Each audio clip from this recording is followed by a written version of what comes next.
পেঁয়াজ, আদা, রসুন বাটা দিয়েছি, লঙ্কা গুঁড়ো, হলুদ গুঁড়ো, টক দই, সর্ষের তেল দিয়ে মাখিয়ে 20 মিনিট রেখে দিয়েছিলাম। সর্ষের তেল দিয়ে দিলাম,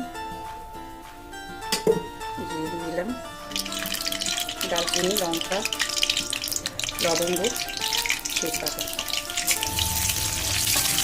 একটু হালকা ভাজা ভাজা করবো, তেলটা ভালো আসবে।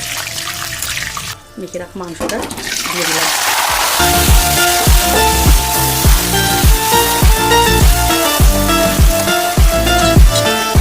7 মিনিট ঢাকা দিয়ে রাখলাম। ঢাকনাটা খুললাম, 8 মিনিট পর ঢাকনাটা খুললাম। মিডিলে রেখে দিয়েছিলাম, গ্যাসটা মিডিলে রেখেছিলাম। কত সুন্দর হলো কষাটা। এখনও 5 মিনিট রেখে দেবো।